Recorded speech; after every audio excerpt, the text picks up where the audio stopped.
Well, we are living in a world with economic crisis and political crisis, and tensions are rising in Europe and domestically in all of our countries. Our guest has described this as an anxious world, to risk understatement, I would say. One of my very favorite people in the world, Walter Russell Mead, an academic, a fellow in strategy and statesmanship. I just had to say that at the Hudson Institute, a professor at Bard University and a columnist for the Wall Street Journal. His latest book is called The Ark of the Covenant, the United States, Israel, and the Fate of the Jewish People. Welcome, Mr. Mead. Great to see you. It's great to see you again.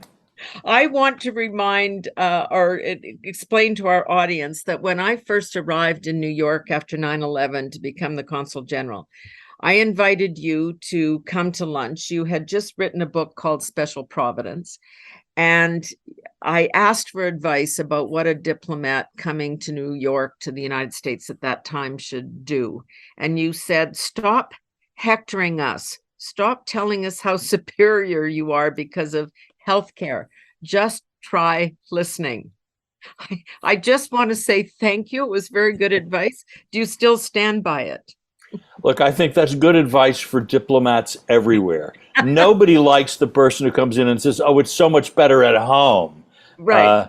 So that's my advice to American diplomats going abroad too. Just, stop with the superiority and just try to listen. There was a historian, Bartlett Brebner, I don't know if you know the name, but he once wrote quite wisely, Americans are benevolently ignorant about Canada, while Canadians are malevolently well-informed about the U.S. Well, we certainly have our share of faults for you to look at, and you have a very close view.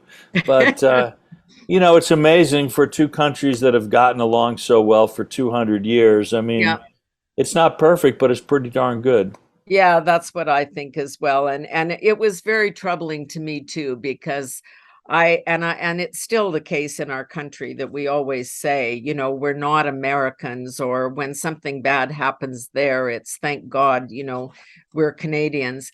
But I've always believed that not being American doesn't qualify as an affirmation of Canadian sovereignty or identity. I think we can learn a lot from one another. Things are, and I think this was in a column you wrote, that this is an anxious world from the pandemic to pandemonium. It almost does feel like that. What is your sense? I've spent this summer talking to people who've said the world is off its axis. Everything seems to be going to hell in a handbasket. Is that true? It's not the brightest of days.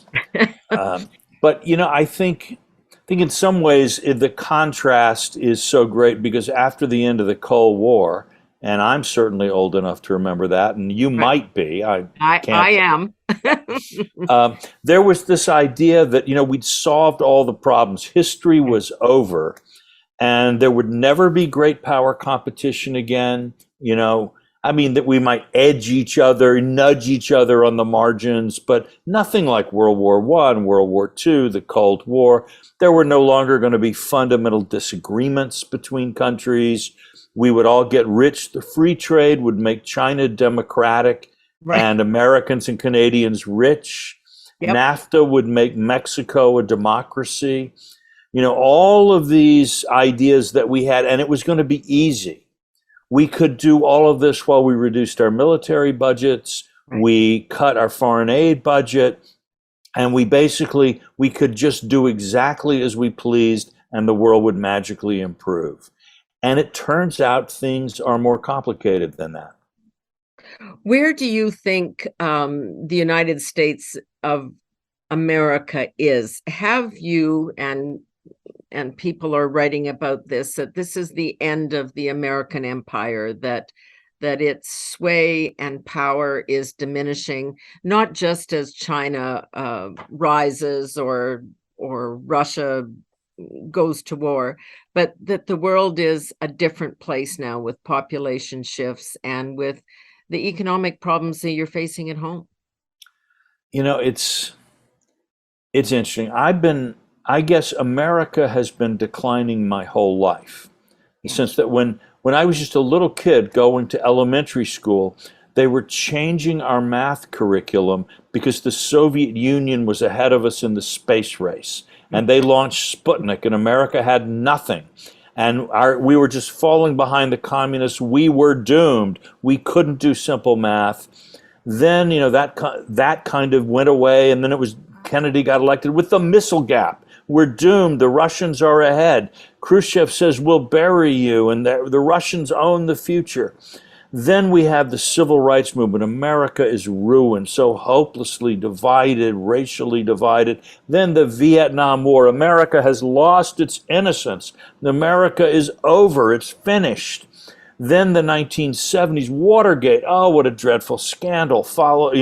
America can no longer function. The revelation of all the CIA activities of the 50s and 60s. Oh, the horror. It's over. No one will respect it ever again.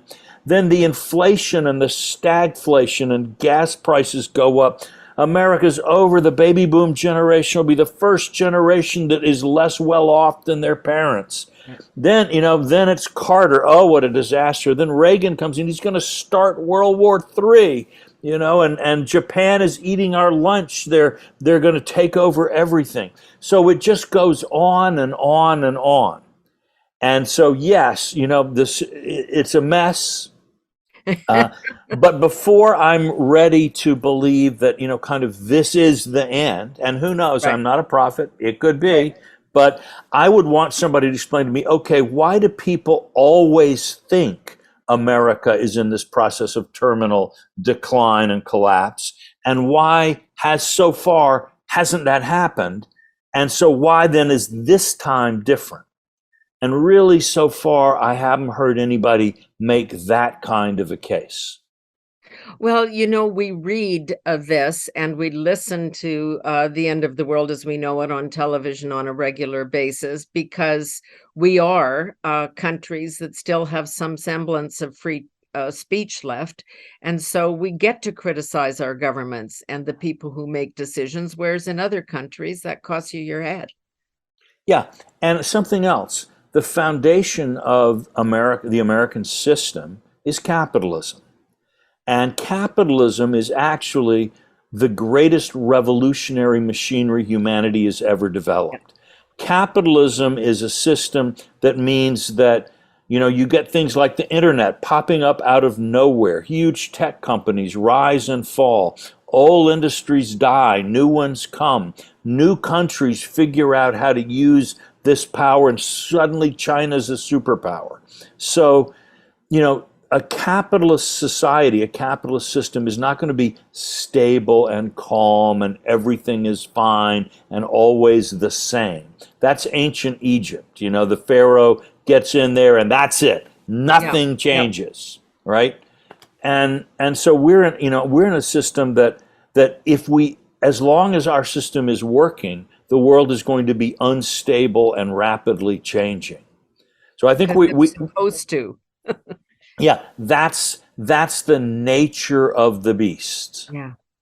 You got into, I want to talk about China for a bit. We're going to get back to the book, don't worry, but these things have just jumped into my head. So there is a certain, and it's true in our country as well as yours, but this passivity toward China that somehow, I don't know, as you said, we were going to have relations with them and that was going to make them a democracy. You wrote a column in the Wall Street Journal, and I think it was somebody else who wrote the headline on it that said China is the real sick man of Asia, and it just it caused a whole storm of controversy. So what do you really think about China?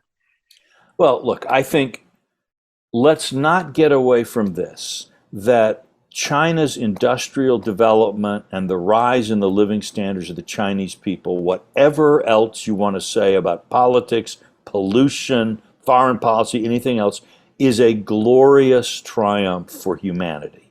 No one could want 1.4 billion Chinese people to be poor. And the fact that they are better educated, better fed, better housed than ever before is fabulous.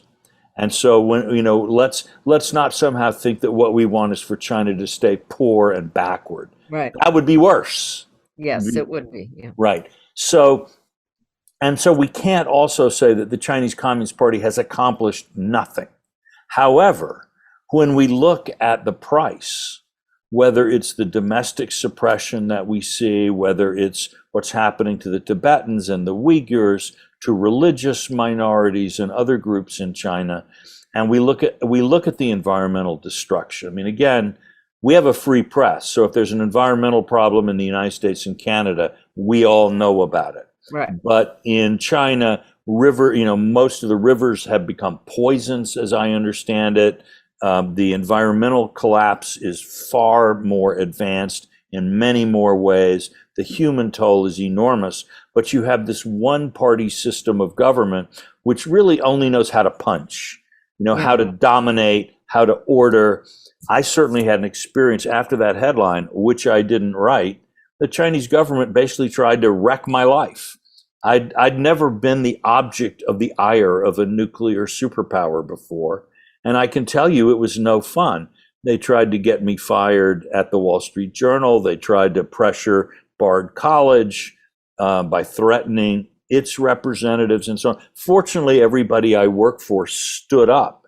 And Bard sent a wonderful letter, said, our professors write all kinds of things. The college neither endorses nor opposes any of these. Their job is to say what we think. Our job is to run a college. Yeah. But we had, I mean, you're right that, I mean, we had two men, the two Michaels, held hostage. There was apparently nothing we could do about this because of the Huawei situation. Eventually, because she was let go, they were let go. I'm not sure it's quite that simple, but they are, they can be a nasty bunch. They're also a powerful bunch. When you look at the Belt and Road projects, this is the largest, I don't know, economic and geopolitical project in the whole wide world. Europe desperately needs money to or access to money, and China's spending. So we can't say this is not a serious aggressor. Exactly. And, my biggest worry is Taiwan. And it's not just because of the semiconductors, which Taiwan plays such a critical role. It's also that if China were to forcibly reunify with Taiwan, it would really have its foot on Japan's throat, in the sense that Japan's trade, its energy, would almost all come through waters that China would control. And China could turn Japan's lifeblood on or off anytime it wanted. That would give Japan no choice. And then suddenly we would have the world's second largest and third largest economies, with Japan's technology linked to China's economic and demographic power. And that would be staring at both the Americans and the Canadians across the Pacific. Yeah. This is no joke. It would also mean that the Australians would really be cut off. It would be very hard for us to build any kind of counter alliance or things for them. India would, again, the whole system that we're trying to build to balance China, not to challenge it, but to balance it, would fall to bits. 10 years ago, it was clear that you raise a subject that won't get you anywhere. Well, right. In a sense, advertise your weakness. So we had a relationship around it. Now that now America slept, and I have to say our other allies didn't wake up while we slept. Yep. Then suddenly we still have an edge, but the edge has gotten a lot narrower, and it's not clear how secure Taiwan is going to be or for how long. Suddenly that has created a threat of war. And it's made our relationships with China worse and more dangerous. It's made the whole situation in East Asia more dangerous. And this is, sorry. No, I was just going to say, but what do you make of Nancy Pelosi going to Taiwan and the president being on both sides of this issue, that he would defend it to the death, but not really, referring to Taiwan? Well, I think what he to give him credit, I think what he may have hoped is that he could have given her some private advice not to go, because it would stir up some trouble that he didn't want to see. But right. Then once it was public, you're not going to tell the Speaker of the House not to go, and it makes you look terrible if people think you're against it. But fundamentally, I think it's perfectly fine for her to go. But there is a sense in the United States that as our military edge has dropped, a lot of people want to compensate for that with tougher rhetoric. Yeah. So you become weaker, but also, more obstreperous. Yeah. That's not smart policy. Teddy Roosevelt had it right. Speak softly and carry a Very big big stick. stick. Yeah. Right? We're yelling loudly while our stick is getting smaller. Yeah. This is a recipe for making things worse. Well, we've all got issues with China because we have, well, they hold a lot of American debt, but I mean, they also, have been encroaching on areas of our traditional strength in the West and replacing. I mean, I think we all saw it during the pandemic, the supply chain issue. We're not manufacturing things anymore. We kind of let it all go so that we could shop cheaply and buy goods cheaply because it was all made in China cheaply. But then we realized we couldn't help ourselves. Well, I'm a total cheapskate, and nobody likes cheaper prices more than I do. But yes, it's we need to make sure, God forbid we ever have a conflict with China. Right. But if we did, we need to be sure that we would be able to make the ships and the shells and the other things that you would need, that we'd be able to make the medical equipment, that we would be able to keep And our the cell phone. communication systems Yeah. running, and so on and so forth. All right. And so, yes, we should have been thinking about this.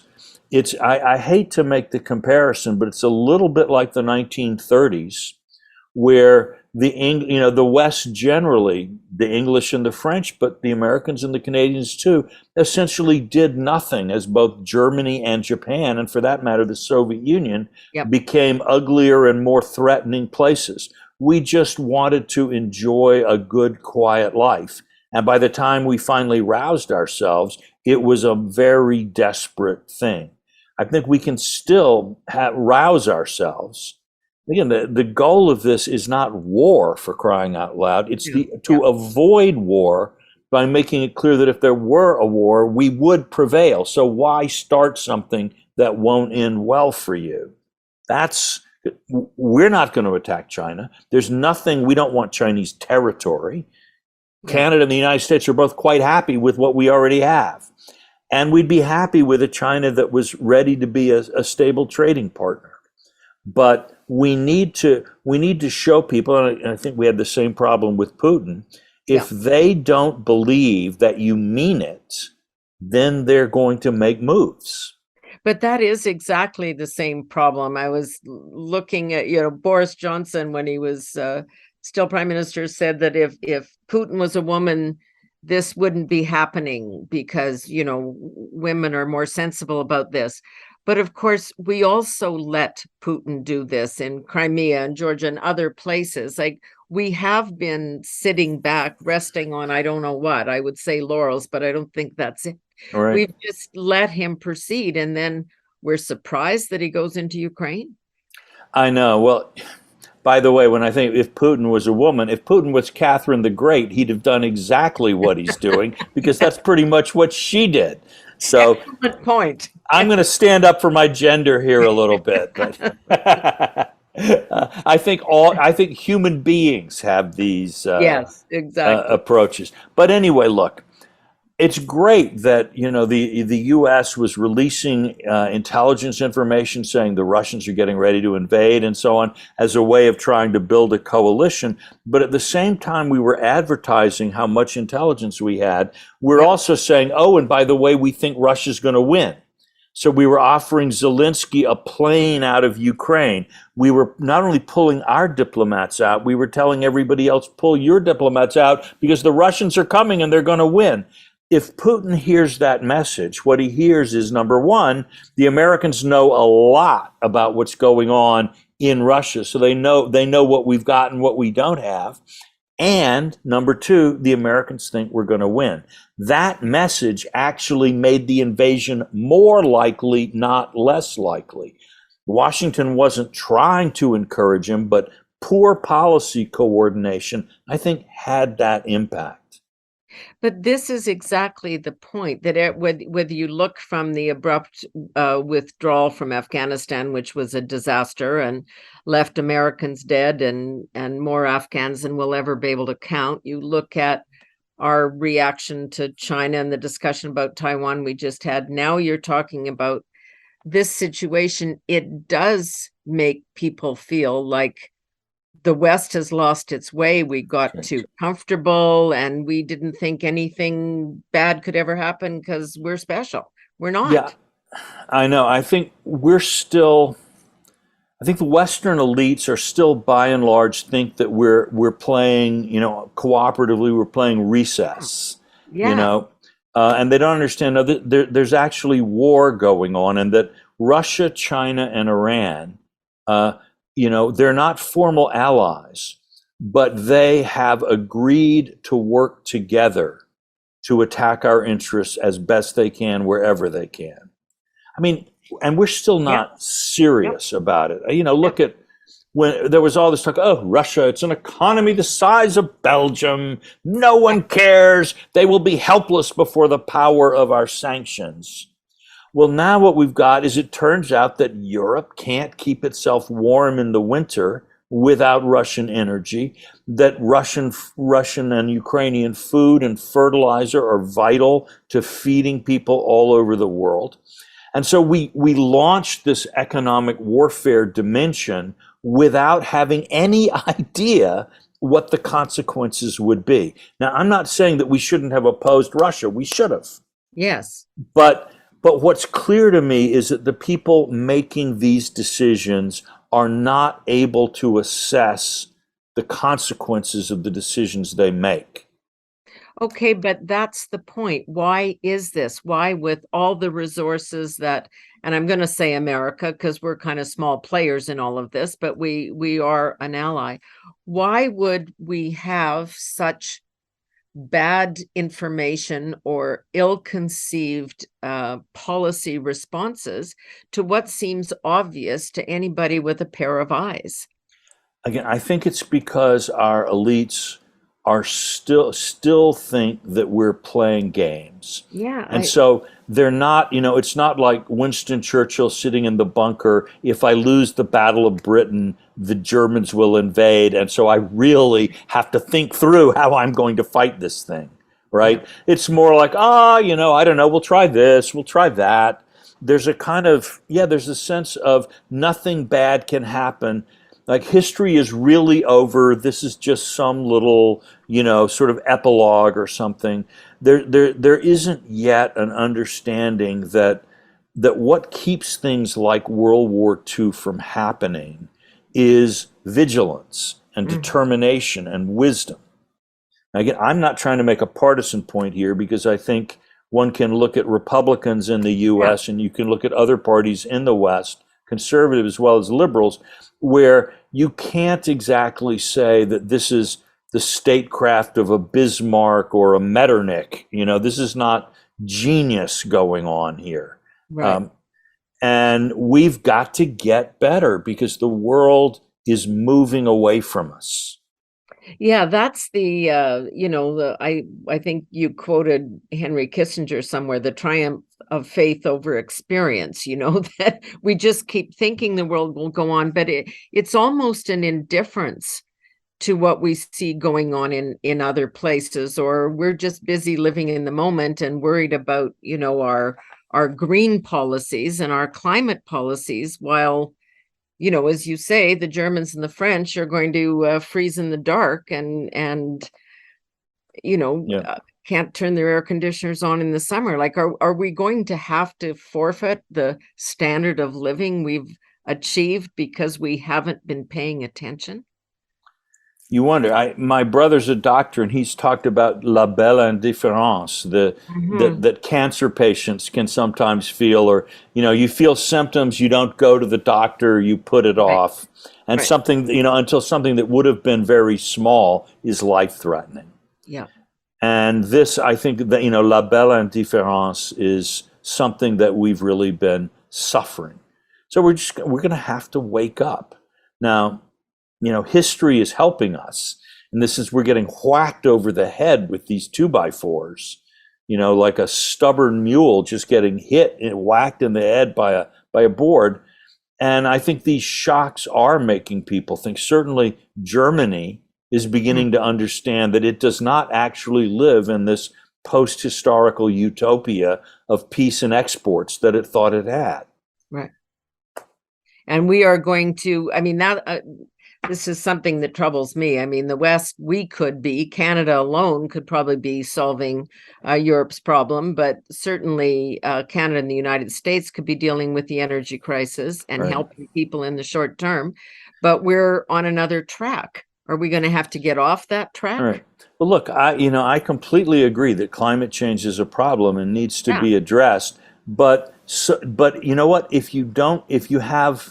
If the geopolitics go into a world war, it really didn't matter that you had a beautiful 30-year climate transition program. Yeah. And you have to look at this. If we are going to discourage drilling and oil production and gas extraction here in North America, we are simply handing trillions of dollars of revenue and enormous global power over to Russia, Iran, countries in the Middle East. All right, this is not smart. And even if your only goal is to avoid climate change, you can't do it in a way that empowers some of the worst and most aggressive regimes in the world. Yeah. So you have to run on two tracks. One is, okay, we need to be reducing demand for oil and gas and fossil fuels. But at the same time, we want to make sure that as long as there is a fossil fuel industry that's vital to the global economy, the US and Canada are in the technological and production forefront. And that it's the free market in North America that determines the world price, not the decision in the Kremlin or in Iran or in some OPEC plus meeting. Yeah. Okay, you've brought us to the book here. Can I hold this up the right way? Yes, the Ark of the Covenant, the United States, Israel, and the fate of the Jewish people. And I want to talk about both what inspired you about this book, which I think is kind of an interesting story, but then also most recently what President Biden is up to and fist bumping with the Crown Prince and the rest of it. But let's start. I think if I've got it sort of right, that, and I get, it would have been at the time of George W. Bush, that everybody kept saying the Jews were running the world and foreign policy was all about, American governments reacting to the Jewish lobby. And you're going, I don't think so. They didn't vote for George Bush. They didn't vote for Donald Trump. They didn't vote, so why would they respond? What was it that really just made you focus in on this? Well, for one thing, I used to do a lot of lecturing internationally for the State Department, not as a government employee, but I had this nonpartisan program. They invite experts, and because I work in the history of U.S. foreign policy, I don't know, I've been to 30 or 40 countries all over the world, talking to everybody from cabinet ministers and senior officials and diplomats to sort of, people in vocational schools and high schools who've never met a foreigner before. And what I would find over and over again are these ideas that, the Jews run America, and they run it because they are so rich, they use their money, and they are so powerful, they control the press, and they suppress dissent. And so that's why America is pro-Israel. And also, by the way, Israel is strong because America supports it. If you took the American support away from Israel, it would collapse like a house of cards, right? And that's the vision a lot of people have, sadly, in the US and Canada, as well as in other parts of the world. And this is, there's no historical justification to this idea at all. It's ridiculous. This is actually sort of anti-Semitic cultural memes colonizing people's minds. Seriously. No, Uh, I agree. I mean, and we've been listening to this for 30 or 40 years. They run Hollywood, they run the media, and it right, right. yeah. I was actually in the Middle East when Mel Gibson's Passion of the Christ came out, Yeah. and they were advertising it in Jordan. I think it was showing at the Mecca Mall, The Passion of the Christ. It was like the movie the Jews don't want you to see. But actually, I heard Arab intellectuals saying, "Well, maybe the Jewish control over Hollywood isn't as great as we thought if Mel Gibson can produce this movie." But look, you're absolutely right. American Jews voted against George Bush in large numbers, even larger numbers against Donald Trump. Only blacks supported Barack Obama more than American Jews, even though he fought with Israel almost nonstop during his 2 terms. And this isn't just about votes, it's about campaign contributions. Yep. Jewish financial contributions overwhelmingly have gone to Bush's opponents, Trump's opponents. So when people are blaming the Jews for the policies of presidents the majority of Jews didn't want to see elected, this is really la la land. This is Yeah. insane and it's bad. Has the because I've seen it in this country as well. It used to be that the liberals or the Democrats were more pro-Israel in a way, and the Republicans were and conservatives were a little reticent. That seems to have flipped, Yep. though. And why is that? Well, Israel was used in the early years. Israel was a left-wing cause everywhere in the world. Yeah. Partly because it actually won its war of it won its independence against British opposition. And so, the British Empire, they were the anti-imperialists. They were the victims of fascism, the Jews. And so the left was naturally very sympathetic. Stalin actually probably did more to help Israel become independent than Truman. And so, for a period of time, the communist parties around the world were lockstep in support of Israel. So, and Israel then became the great socialist success story. In its early years, Israel was much more left wing in its politics and economic policy than So even the European Social Democrats. And yeah. so in America, the Democratic Socialists of America, Israel was their poster child. See, socialism doesn't destroy democracy. See, so a socialist country can have a good economy. A socialist country can be effective in defense. So Israel was the banner of the left. That really begins to change in the 60s and 70s. First, as Israel is no longer an underdog. Right. It wins the 67 war. Um, and it's seen as, now it's the one that's being mean to the Palestinians as opposed to the Arabs being mean to the Jews. And that's part of it. But also, Israel goes from socialism to Thatcherism.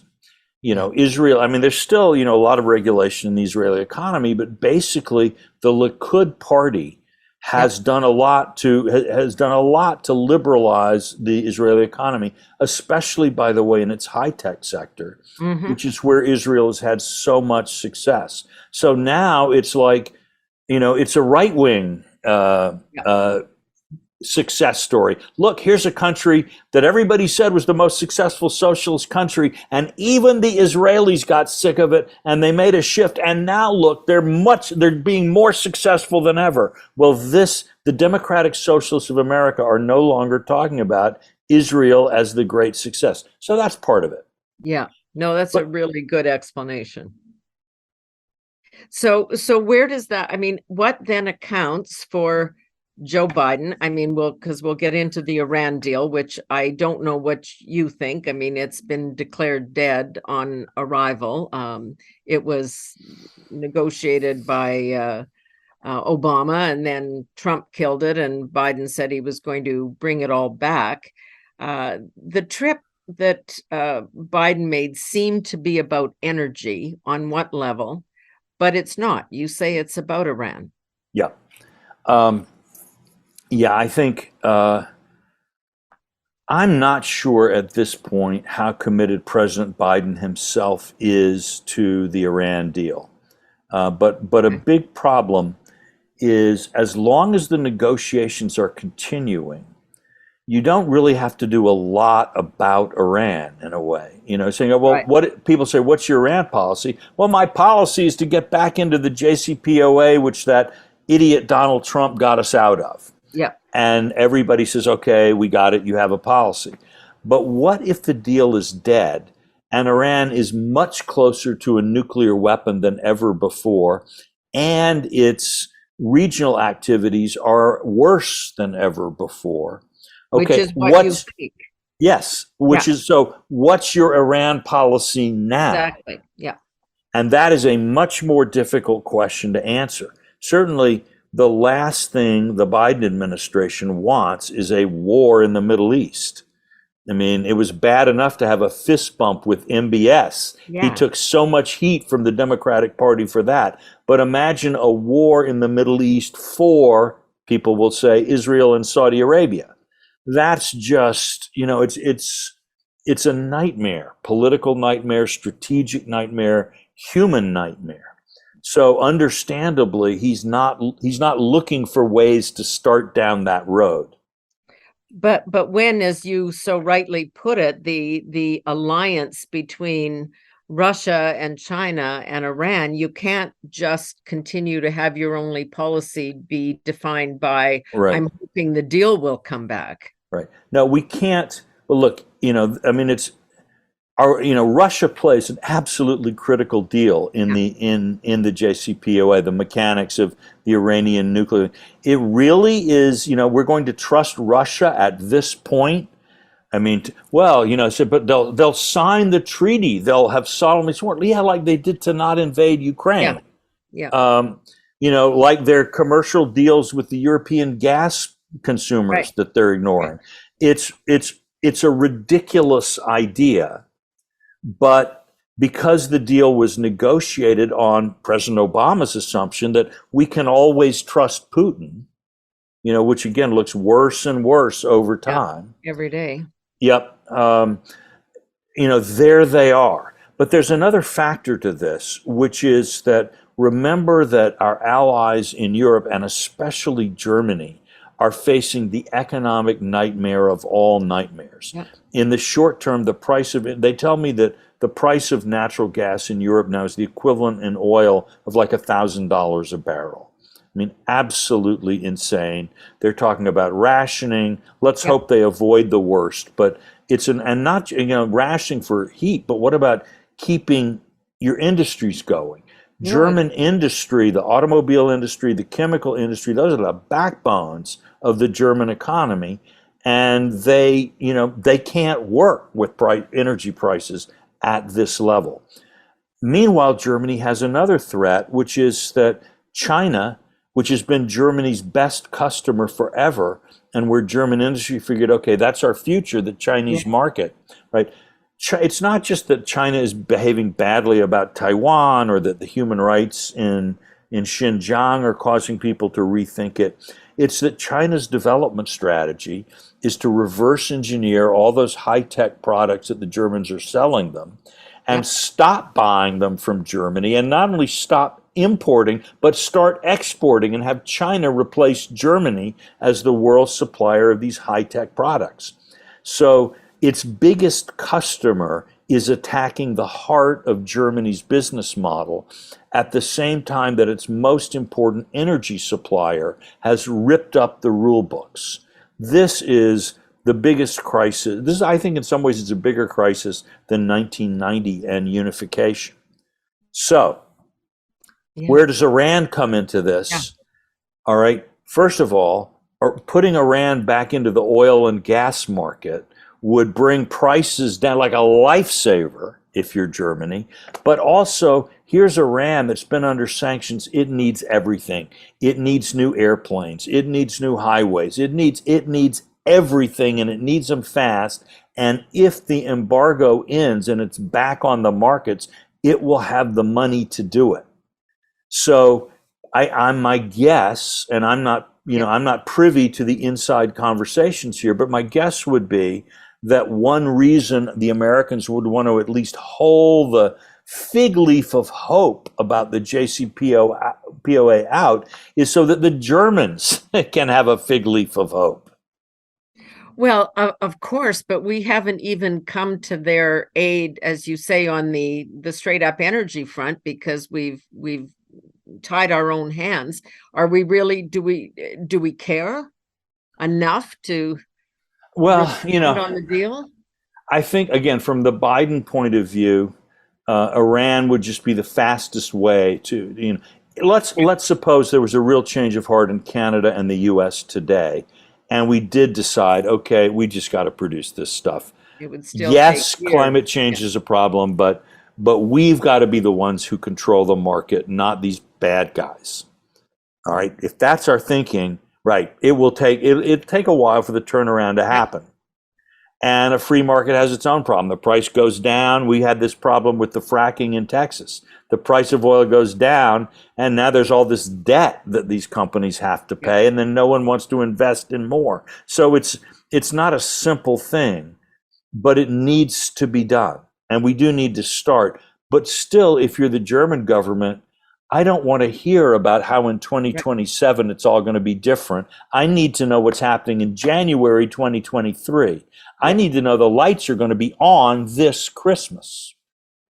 So do you think I mean, certainly our prime minister, and there's no indication from Mr. Biden from President Biden, that there's going to be a change of heart on that.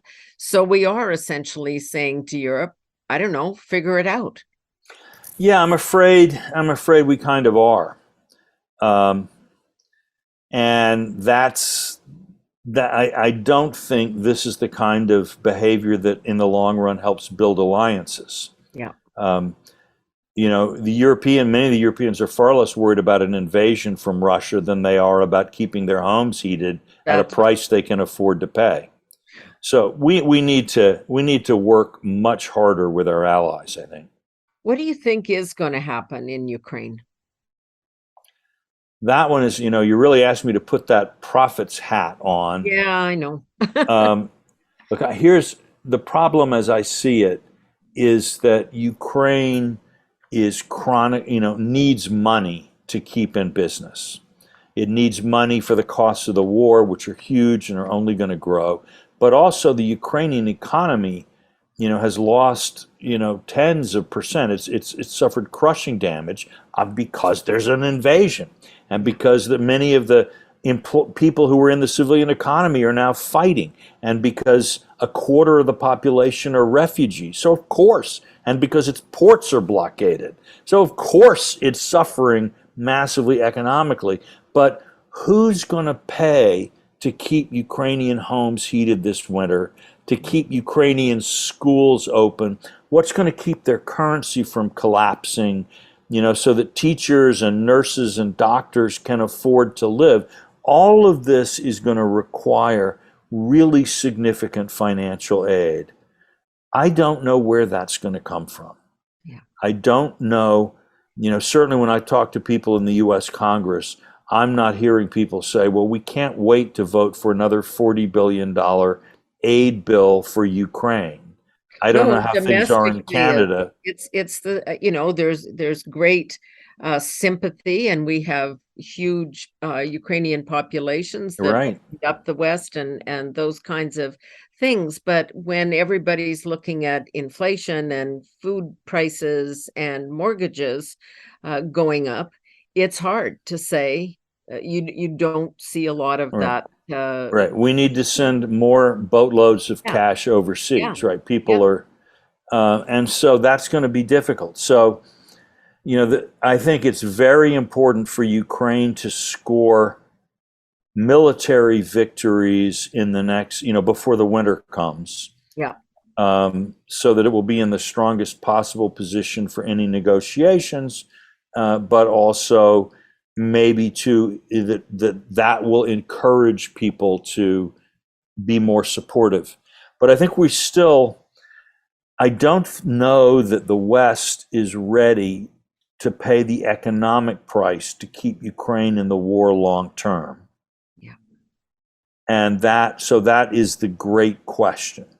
Um, Well, and our attention spans, unfortunately, are getting shorter. I right, mean, internet, social media, you know, I guess just the dumbing down of public discourse. I right. mean, everything's okay, let's move on. We really liked Mr. Zelensky at the beginning, and he spoke to everybody's parliament and Congress, and it was kind of cause of the week, and now, we're moving Right. on. No, and this is where I think again political leaders, not just about Ukraine, but we. I remember Franklin. I don't remember, but I've read that Even I am not that old, but Franklin Roosevelt before World War II used to have the fireside chats, Right, where he right. would talk to Americans about the international situation and help them understand what was happening and why he was doing what he was doing. And we need to, we need communicators in politics. You know, um, I would like to see President Biden saying more about, what's the world situation? Where do we stand? What do we need to do? Why But am I doing this and not that? everything's about the midterms and the fact that anybody who voted for Donald Trump is a semi-fascist and blah blah. Well, There I is read. I that. think honestly, I think he could do a better job even to serve his own political interests if what he was doing was being an example of a strong, courageous, steadfast, wise leader Yeah. who is guiding the country through turbulent times and explaining what it's about and educating the American people. I think that's how you lead, is by leading. But you're not holding your breath on that happening. Well, maybe after the midterms. Yeah, I don't, look, let's be fair. Almost everybody was asleep for the last 30 years, absolutely. like Cinderella. Yeah, And not everybody wakes up on the same day, yeah. right? And some people, when they wake up, they need a couple of cups of coffee before they really get going. So, what I'm hoping is that the seriousness of the world situation will force deeper thinking on both sides of the aisles here in the United States, but also among our allies. Because Yeah. I don't think we're the only people that needs to have a conversation about where the world is headed and what needs to change if we're going to avoid the worst. You started out in life with a BA in English literature. Are there days when you look around the world and when you write the books you're writing and have the thoughts you're having about the state of play that you kind of wished you'd stayed in English literature? Well, there's some pretty gloomy stuff in Shakespeare. True, true enough. No, It's not all Jane Austen. What can yeah, I say? no, But it is. No, go but ahead. these are really interesting times. I tell my students sometimes, listen, my generation didn't want you to be bored in life. And so we could have solved all the world's problems, but instead we're leaving you some really interesting problems Yeah. so that you can show your wisdom and maturity in overcoming them. So you should be thanking us. It's a mess. Good luck. We'll be gone. Yes. But while we're still here, we'll do the best we can. Yeah.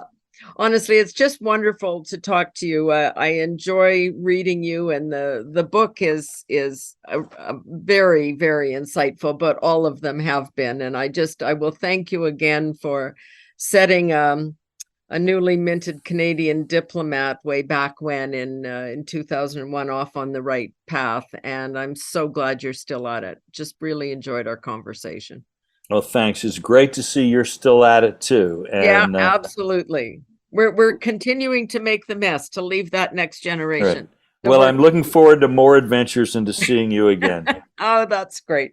Walter Russell Mead, fellow at Hudson Institute, professor at Bard University, the author of many books, the most recent, The Ark of the Covenant, the United States, Israel, and the Fate of the Jewish People. We will talk soon. Good luck. Thank you. Same. Yeah, see Bye. you soon. And that's it for this edition of No Nonsense with Pamela Waller. We'll talk soon.